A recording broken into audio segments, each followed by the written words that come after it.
Today, we're going to highlight some of the most iconic commercials of the 1980s in no particular order of ranking. This is part 2 of the series, and I promise to voice them going forward. No more robot voices. My friends, let that be known. I got you. I guess my job is done, DJ Swirv Deniro. Dang. Okay, do your thing. Take it over, Swirv. Yep, let me take it over. So before we get started, be sure to subscribe to our channel, hit the notification bell, and I appreciate your support. It's time to jump in the time machine. Let's get to it. Number 1, the California Raisins commercials. You remember them joints? I remember those commercials. But look, the California Raisins were a fictional rhythm and blues animated musical group. Lead vocals were sung by musician Buddy Miles. The California Raisins were popular in the mid to 1980s through Playmation TV commercials and animated specials, winning an Emmy Award, and they were nominated for one. The concept was originally created by the advertisement firm FCB for a 1986 Sunmade commercial on behalf of the California Raisin Advisory Board. I didn't even know that. But when one of the writers by the name of Seth Werner, he came up with an idea for the new Raisins commercial saying, "We've tried everything but dancing, raisins, singing. I heard it through the grapevine." Imagine that. Imagine you coming up with that idea talking about you want to see some raisins singing. I heard it through the grapevine, which is the 1968 classic song by the legendary Mr. Marvin Gaye. Rest in peace to the legendary Marvin Gaye. To their surprise, the commercial became widely popular, paving the way for several future commercials and opportunities through other media.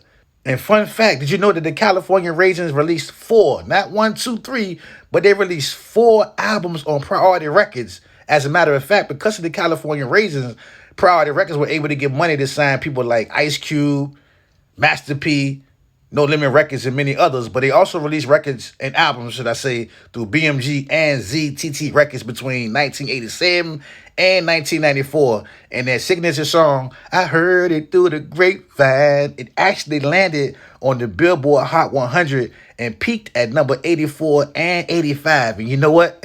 As a kid, I thought these commercials were super cool. And I even had my own California Raisins, figurines and all that. Number 2, before you had smart homes and all these smart devices to let you turn this on or play this song or do this, do that, in the 80s, we had one thing you had to say, one phrase, one little thing you had to say. Simple. Clap on, clap off, clap on, clap off, the clapper.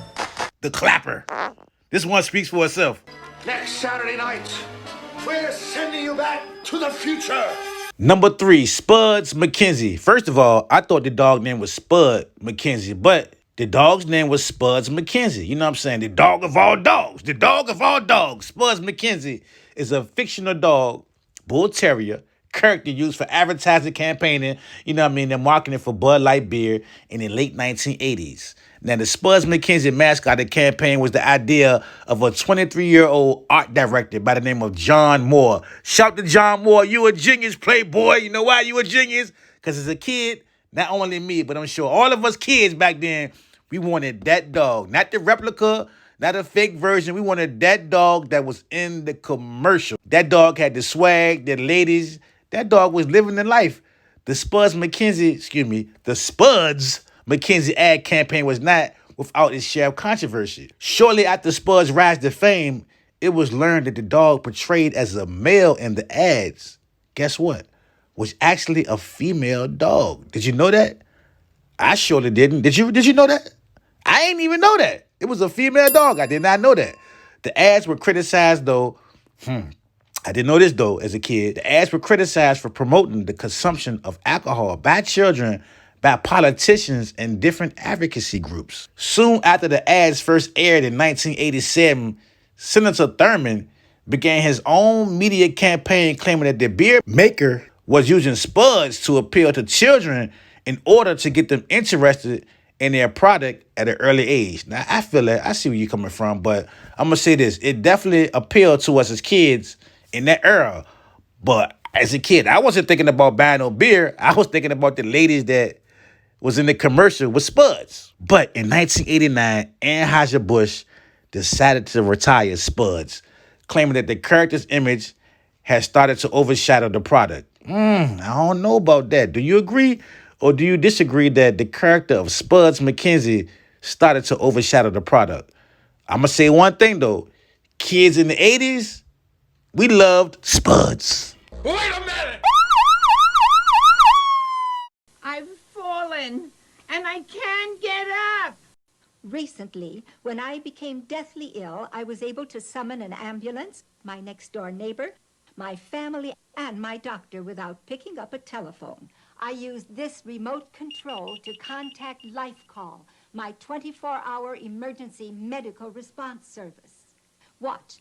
You just press this button and speak into the air and... I'm having chest pain. I'm calling paramedics and your family, Mr. Miller. I've fallen, and I can't get up. We're sending help immediately, Mrs. Fletcher. Life Call can save your life, so call to get free details by mail right away.